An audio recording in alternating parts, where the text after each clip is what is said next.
4-year anniversary. Guess what I got? Not flowers, not a ring. I got a 3-hour seat in a fancy restaurant. And the only appetizer my boyfriend served me? A single sentence that made me want to check myself straight into the psych ward. And how did I react? Sit tight, let me tell you. I still remember that day. A drizzly afternoon in Portland, the kind of rain that frizzes your hair but nobody bothers with an umbrella because, well, it just looks extra. Among a crowd in hoodies. My friend texted, "Hey, I scored group tickets to this Italian cooking class. You in?"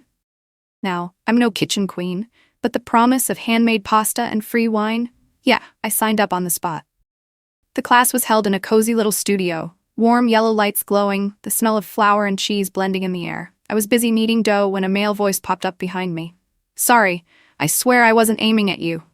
The moment I turned around, boom, an entire jar of flour rolled off the table and exploded all over my apron and hair like a snowstorm. The culprit? A tall guy, grinning, awkward, and yet somehow strangely confident. "Guess this is springtime snow, huh?" he said, as if turning the mess into a rom-com punchline. I laughed. Honestly, I'm the type who melts at dumb jokes delivered at just the right time. He introduced himself as Mason, said he'd signed up for the class to learn how to cook lasagna for his mom. She'd just had surgery and was on a restricted diet. Sweet, right? Though later I'd learned Mason had a very particular talent, telling stories that made him sound like the perfect leading man with a heart of gold. That class ended with all of us sitting down to taste our creations. Mason's pasta was a total disaster, but he devoured it like he'd just won MasterChef. Before leaving, Mason asked for my number, saying, "So next time I can return your apron clean." I don't even know why I nodded. Probably pure curiosity about what his next time would look like. And honestly, the next times weren't bad at all. We grabbed pizza around the Pearl District, binged true crime documentaries on Netflix, and realized we both loved playing detective and guessing the killer. One time Mason joked, "If I weren't a fitness coach, I'd probably be a detective." I laughed, but deep down I caught something interesting. Being a trainer takes motivation and confidence, two things Mason had in spades. We'd been dating for about 10 months when Mason suggested moving in together. His reasoning sounded so practical. "It takes me 40 minutes to drive here every time. Waste of gas and time." Back then I thought, well, it's convenient and it'll save us both money. Looking back now, maybe it was only really convenient for Mason's rent. Mason's work was like a roller coaster chart. One month his schedule was packed with personal training sessions at the gym. The next he had so much free time he'd be planting herbs on the balcony and live streaming protein shake recipes. But the way he talked, with the confidence of a Wall Street financial expert, made it way too easy to forget the reality. His bank account was anything but stable. If you'd asked me back then whether I noticed the red flags, I'd say, of course. But like anyone in love, I shoved them into the mental drawer, labeled "it'll be fine." Every now and then, while listening to Mason ramble on about opening a boutique fitness studio and pulling in 6 figures a year, I'd think of a Reddit post about guys with million-dollar ideas but zero plans. I guess I didn't realize I was slowly playing the role of the girlfriend in that story. But honestly, everything still felt fresh at the time. And if someone had told me back then that 3 years later, I'd be celebrating my 4-year anniversary in the most unforgettable way, unforgettable in the worst sense, I would have laughed, assuming they were joking. If someone asked me now, how did 4 years fly by so fast? I'd give them the honest answer. When you're busy paying someone else's bills, time sprints. From the very first month Mason moved in, my wallet basically turned into an emergency relief fund. At first, it was just a few utility bills and the internet. Then it grew into covering the entire month's rent. One time he said he needed a fancy set of weights to attract more training clients. And of course I nodded, thinking, well, investing in his career sounds noble. Spoiler, those weights are still sitting in the corner, collecting dust like some modern art installation. A year ago, Mason showed up with a brand new idea, buying an olive green Jeep Wrangler. Not classic black, not easy to resell white, nope, olive. Because in his words, it matches the adventure vibe. He claimed he needed it to get to outdoor training sessions, and without it, his career would stall. And instead of asking how many actual outdoor clients he had, signed on the loan. That little adventure set me back about $410 a month. The moment my friends heard, our group chat blew up. Girl, investing in a guy with no plan is like dumping money into a sandpit, and this sandpit even makes you pick the paint color.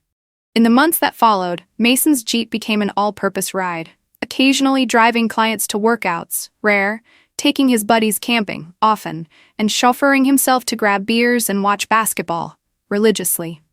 Meanwhile, I kept making the loan payments, sometimes even covering the gas, because this month clients were slow. Honestly, I had turned into a walking installment plan. Only thing missing was the interest rates printed across my forehead. Last week marked our 4-year anniversary, and I had just finished paying off the car loan. It felt like someone had finally lifted a giant weight, and no, not Mason's fancy dumbbells, off my shoulders. I decided to go big for the celebration, as a reward for both of us and also to show Mason that I still valued our journey despite how often my wallet had to do cardio. I booked a table at one of Portland's most famous fusion restaurants, the kind of place you have to reserve a month in advance. Their menu is a mix of fresh seafood, fire-grilled steaks, and desserts, so pretty you want to order them just from the photos. In my head, I pictured the night as something special. Me in a new dress, Mason in a button-up, the two of us clinking glasses under warm golden lights. I'd say happy 4 years, and he'd reply with something that made me believe all my efforts had been worth it. Somewhere in the back of my mind, I even thought, maybe this could be the start of a new chapter. One where Mason could finally take care of himself a little more. But if life were a movie, apparently my director preferred plot twists over happy endings.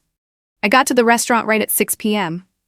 Navy dress fresh from last week's shopping trip, hair in soft waves, makeup just enough to look effortless but glowing.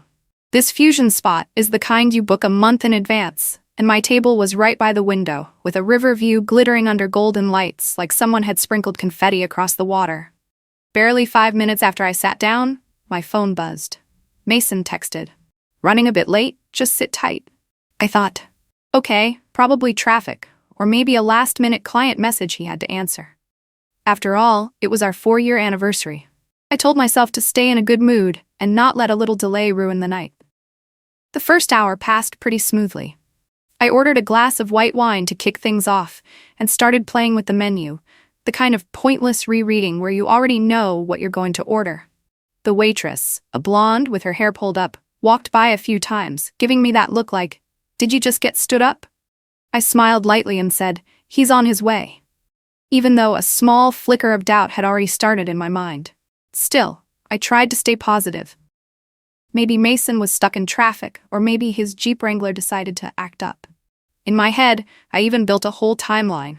If Mason showed up right now, we could still order the main course, enjoy dessert, and take that riverside walk I'd planned.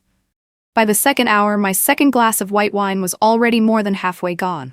The text I'd sent Mason, "Everything okay? Are you almost here?" showed as sent but never read. On my left, a table erupted with laughter. On my right, a couple was snapping selfies with their just-arrived dessert. That's when I started feeling all the stares. Some curious, some pitying. A couple at the next table whispered to each other, then gave me that awkward smile, like, "Hang in there, girl." I kept telling myself, stay calm, don't become the main character of the girl waiting forever meme. But deep down, I really did feel like a side character in my own movie. Just sitting there, waiting for the male lead to show up, while the director forgot the script. The third hour dragged on like being stuck at an airport with no Wi-Fi. Just me, my phone flashing 7% battery, and a menu I could now recite like poetry. I was just about to stand up when the restaurant door opened. Mason walked in, but not alone. Beside him were 3 friends, dressed casual like they just swung by from a bar. Oversized tees, ripped jeans, one guy even rocking a backwards baseball cap. No flowers, no gift, not a trace of 4-year anniversary vibes I'd been picturing. Just loud laughter when they spotted me. Then Mason, in a voice loud enough for half the restaurant to hear, said, "Told you, she always waits. Like my #1 fan." His friends burst out laughing like they'd just watched a TikTok skit. Before I could even process, Mason kept the show going. "This is my official sponsor, everyone. My car, my gym gear. Yeah, all thanks to her." One of his buddies even whistled like it was some kind of pep rally. I swear I heard a couple of nearby tables suck in their breath like, "Oh, no, he didn't." In that moment, it felt like getting doused with a bucket of ice water while standing under a stage spotlight. Every eye in the room was on me, and not all of them were kind. The blonde waitress glanced my way again, probably debating whether she should politely escort me out to save me the embarrassment. But I held my thin smile, gripping the half-finished wine glass in my hand. I wasn't about to give Mason or his friends even a flicker of weakness. Inside my head, though, the embarrassment had already been replaced by something else. Something cold, sharp, calculated. Like when you're playing chess and suddenly see the move that will end the game for your opponent. I thought, "All right, Mason, your real party is about to start." I wasn't even angry, not exactly. It was something stronger, scarier. A bone-deep certainty that I would strike back. And I'd do it in a way Mason would never see coming. I took one last sip of wine, set the glass down as gently as if nothing had happened, and looked at Mason with a calmness so steady it even surprised me.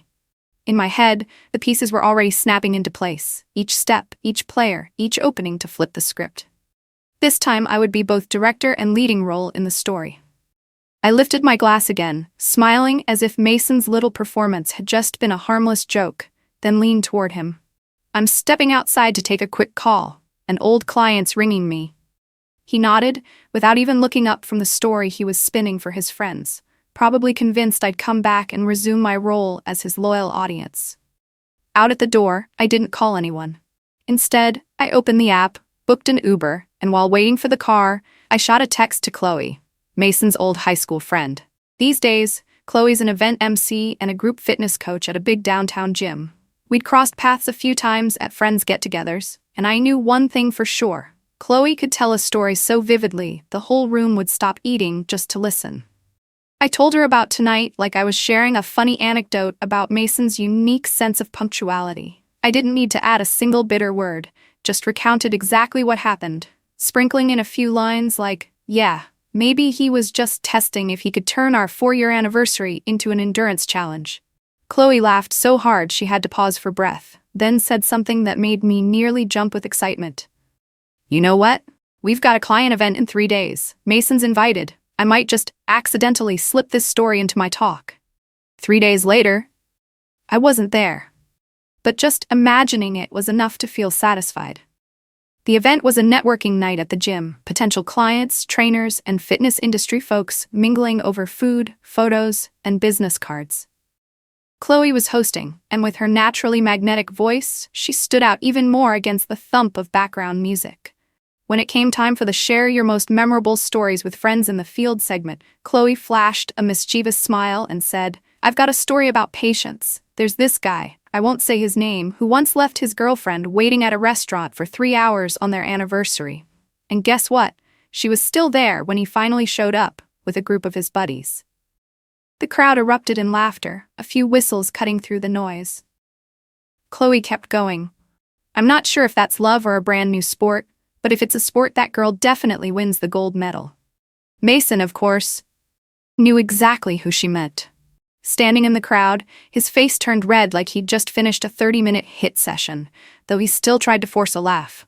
Worse, a couple of his potential clients also connected the dots. One even asked outright, "That sounds familiar, Mason. Was that you?" His stammered response only made everyone more certain. The news spread faster than I expected. In Mason's client circle, which was already small and heavily built on word of mouth, the story became the hot topic. Some people laughed it off, but a few of his female clients looked at it differently. If that's how he treats his girlfriend, how much respect do you think he has for his client's time? The result? 2 personal training sessions canceled that same week, and 1 long-term client switched to another trainer altogether. I'm not the type to gloat over someone else's humiliation. But this time, sorry, I couldn't help but smile. No yelling in his face, no dramatic receipts pulled out on a phone. I just dropped a tiny pebble into the pond, and the ripple effect took care of the rest. After the whole domino effect at the gym, Mason's freelance training career went into a free fall. A schedule that used to be packed was now emptier than a soccer field in rainy season. Old clients pulling out, new ones nowhere to be found. I wasn't keeping tabs on him, but the updates found their way to me anyway, through group chats with friends or bits of gossip on the side.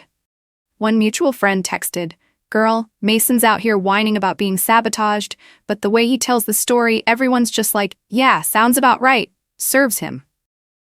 That's when I finally understood what it meant for a ball to start rolling. It doesn't need anyone to keep pushing once momentum takes over.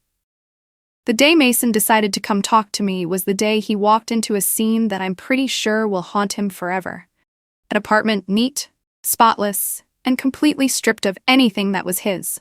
No sneaker rack overflowing by the door, no piles of gym clothes draped over chairs, not even the training equipment I once paid for under the label of career investment. What he found instead was a delivery receipt. Sitting on the table, the recipient's address printed clearly: his mom's house, nearly a 2-hour drive outside Portland. I'd hired a moving service, packed every last one of Mason's belongings into taped-up cardboard boxes, neatly labeled "Property of Mason," and stacked onto a truck. No meeting, no handoff, no explanations needed. That night, I pulled out my phone and posted a photo from my balcony. Me sitting cross-legged, wine glass in hand, city lights blurred behind me. The caption read, 4 years, 3 hours of waiting, and 1 minute to realize my worth. No tags, no hashtags, no location check-in. But like a game of charades, the ones who needed to get it, got it. The reactions came faster than I expected. My friends jumped into the comments. "Queen energy, girl, this is art. I'd have left after 20 minutes, forget 3 hours." Even a few mutuals with Mason, and, hilariously, some of his former clients, dropped fireworks emojis or laughing faces. One girlfriend messaged me privately, "You just turned a breakup into the most successful brand campaign of the year."